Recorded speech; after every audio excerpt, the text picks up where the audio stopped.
In Saigon, Vice President Key said today that if the communists continue their shellings of Vietnamese cities, then the bombing of North Vietnam should be resumed. And he told reporters that if the United States does not go along with that idea, South Vietnam should use its own air force.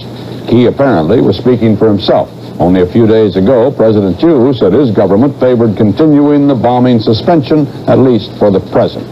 During the night, the enemy shelled 35 more targets, and again, most of them were military bases. The Allies have not given out figures on overall damage caused by the mortar and rocket attacks, but even an incomplete compilation gathered from Saigon dispatches shows it has been extensive. At least 22 American jets, worth about $1 million each, have been destroyed or damaged. At least 70 helicopters have been lost or damaged. 3 ammunition dumps and 2 fuel storage areas, one of them containing 20,000 gallons of gas, have been blown up, and scores of military buildings have been wrecked. And this is only a partial account of damages. Allied forces in the Mekong Delta are claiming a major victory in an assault against an old and familiar enemy stronghold. After 10 days of fighting, they managed to reach what was described as a fantastic cave complex filled with weapons. The operation proved costly, however, and word of it was delayed for security reasons. CBS newsman Richard Threlkeld was on hand during its initial stages, and here is his report. They call that $1 Million Mountain back there. So called, it is said, because the American military has, over the years, spent at least that much trying to conquer it.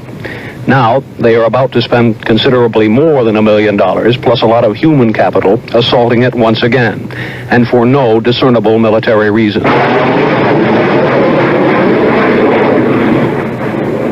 The mountain is better known as Nui Coto, one of the oldest Viet Cong strongholds in the country. Allied troops have swept over it time and again, but they have never pacified it. As such, it has been an embarrassment to every military commander here. Now the U.S. Military Command has assigned 1,000 Special Forces troops, Montagnards and their American advisors, to clean up Nui Coto once and for all.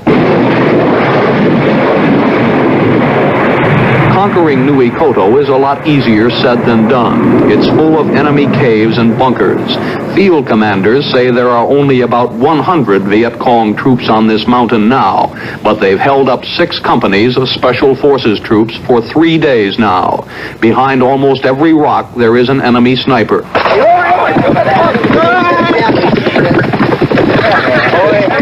You rolling? Watch the dust off, fellas. Yeah, watch the dust.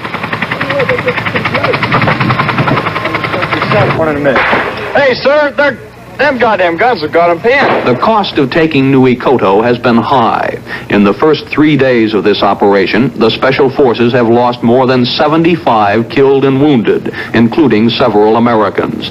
That as against only a handful of confirmed Viet Cong dead, and a few who have surrendered.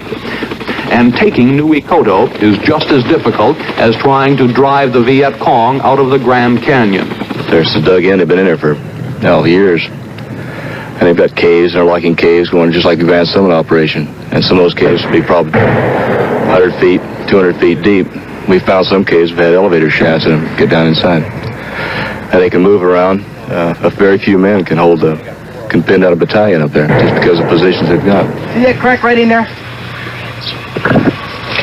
See, all right, the rock on the left edge. You said, let's go right in, pull it off, all right? Ready? Yeah, service. Target!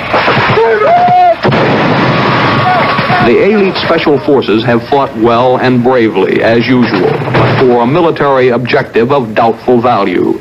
Nui Coto is far from any population centers and a long way from the nearest American base. American field advisors concede that taking Nui Coto is more a question of morale than of military significance.